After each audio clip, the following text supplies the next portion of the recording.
haddaad rabto inaad nolosha wax ka bedesho GB-gu ha ku ballaadhnaad maxaan joojiyaa oo noloshayda lid ku ah oo aan samayn jiray oon joojiyaa kow taariikh inaad akhrido waxa ka wanaagsan tu la akhriyo oo aad leedahay adigu inaad samayso laba talo labadaba waan soo jeedin waqtiga wax yar baan ka odhan oo waqtigu inaynu waqtiga shabaabka ama waqtiga dhalinyaranimada inaynu ka faa'iidaysano oo aqoonta aynu baranay noqoto mid xirfad ahaan iyo akhlaaq ahaanba ina dhista inay noqdo oo inuu waqtigeena ka faa'iidaysanay waa waajib waqtigu qiimaha uu leeyahay marka aynu doonayno inaynu oo dhib yar yahay marka saacada gacanta lagu sido because waa measurement of time bay yiraahdaan waqtigu saacad way yar tahay amba way kula fududahay amba ma dareemaysid waqtigu faa'iidada uu leeyahay laakiin waqtigu qiimaha uu leeyahay marka aad doonayso inaad ogaato Allah subhanahu wa ta'ala ta'kiid waxyaabaha uu ku dhaartay waxa kamida waqtiga way wal asr wal layl wal fajr wal duha wad qiyaasi karta Allah subhanahu wa ta'ala shayga uu dhaar u doorbiday qiimaha uu leeyahay ee adiga bilaashka lagu siiyay qiimaha uu leeyahay wad qiyaasi karta waqtigaas hadaad TikTok kulmiso amba Facebook kulmiso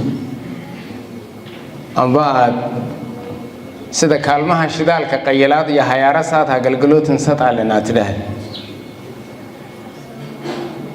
maalinta yawmal qiyaamana way waxyaabaha la isweydiinaya ay su'aalaha kamid tahay waqtigaaga maxaad ku lumisay horta su'aasha cid walba oo fagaarahan fadhida amba cid walba oo videogan la duubayo qaad daawan doontaay inay maalinta yawmal qiyaamana leeyahay waxay la hortagi lahayd diyaarsatay way ga tartaarantaas oo waqtiga wala isweydiin doona waqtiguna teenaynu iska yimiyo iska tagay noqonna maahe at least waxay yiraahdeen gaaladu don't read history you have to make a history taariikh inaad akhrido waxa ka wanaagsan tu la akhriyo oo aad leedahay adigu inaad samayso marka maxaan joojiyaa oo noloshayda lid ku ah oo aan samayn jiray oon joojiyaa kow talabaad waxa weeye maxaan xoojiyaa samayntiisa maxaan sii xoojiyaa samayntiisa oo wanaagoon soo fali jir maxaa hor leh oo aan hadda bilaaba oo aanan hore ugu soo dhaqmi jir that is the three steps saddexda jaran jaro saddexdaba waa saddexda noloshana wax lagaga bedeli karo waxna lagu qabsan karo arinta kale ee aan doonayay inaan maanta dhalinyarada ku baraarujiyo waxa weeye noloshan in wax laga bedelo maal iyo muruq iyo maskax waa inaynu isu geysana maal waan muruq waan haysanaa alxamdulilaahi rabbil caalamiin aqoonina inagama maqna alxamdulilaahi rabbil caalamiin ta maqani waxa weeye waa maalkii wax lagu qaban lahaa researchiga markii la soo jeedinayay iyo dadkii hadlayayba waa inay xafiiskaasi wax qabto waa inay externalize baa ku jiray naam in la iska riixo hada waa inay cidaas waxa qabata haday qaban weydana waa inay hay'adaasi sidaa yeesha haday yeeli weydana then what's the plan ha qorshaysan marka wuxuu yiri marka aanad hamoon noloshu waa mooyi dabadeed waxa lagu soo celcelinaya dhalinyartu waa 70% bulshada deegaanka sax taa tirahdeen baan idin la qaatay walaalayaal taa tirahdeen baan idin la qaatay 10 milyan hadaynu nahay dadka deegaanka ku nool maanta 10 milyan hadaynu nahay 7 milyan waa dhalinyaro Soomaa 6 inta indana diidan ka soo qaad 6 milyan inta indana diidan ka soo qaad ma la heli karaa 1 milyan oo da'diisu intay doontaba ha ahaatee mustaqbalka dhalinyarada iyo dhalinyarta iyo jiilka yar ee deegaanka Soomaalida mustaqbalkooda danaynaya ma hayna 1 milyan oo qof oo toddobaadkii bixiya 10 riyaal maalintii misaal lagu qayla anu taadeerkay sheegi maayo dhahabe toddobaadkii 10 riyaal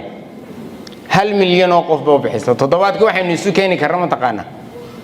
10 milyan baynu isu keeni karaa toddobaadkii bishii waa 4 toddobaad imisaynu isu keeni karaa 40 milyan baynu isu keeni karaa bishii 40 milyan haddaynu isu keeno 12 bilood imisaynu isu keeni karaa 480 milyan oo bir baynu isu keeni karnaa ilaahay mooyee cidna uma baahnin ويلي كرا كان على يلي كرا سنة كان أنت أورورين تيدا هدان قرشي سنة كورا محل سنة محاتاجن مرير هبل بقى وحنو شيء بينه وقت جينا يا عمر جينا يا علم جينا بكله منا وحبان برتهم اللي اللي يمجين كان أدب ميلكو جيني يعد وحتري يهلكي يعد جين حقيقة فرنت الله يسمى شيء وانقبان دونا وانقرب شوقنا ورد روحان لقبان يان بين اللي يسوي شيء حقيقة واتاس وحيد هل قرا مركي تهاي بيو مدي هرمر قادا يمر هدو هي يقو قيبسين يهواهم قو شوق أبو أنشوبي علينا لهي عقلك يا عمرك بهاو ديري متمنى هاي منهين reer hebel intaad ku mashquulsan tahay saboolnimo kale ku talagal ka bax hadaad rabto inaad nolosha wax ka bedesho jibigu ha ku balaadnaad wayna ahayn hadalkayga canaan baa ku jirta laakiin amba ha ku qaraaraato amba ha ku macaanaato xaqiiqadu waa taas inagu dad wada tashada ma nahay degree baan wataa master baan wataa PhD baan wataa waxay tiraa axmaaradu faras yaa dhar saalin jaay waagaan farasku goobta dagaal uu ku geeyay kuma dagaalamo hadii maanta xafiis laga shaqaaleysay warqadan aad ku hanjabaysay masgabeedka uun bay gali adu ma tahay warqada aad sidato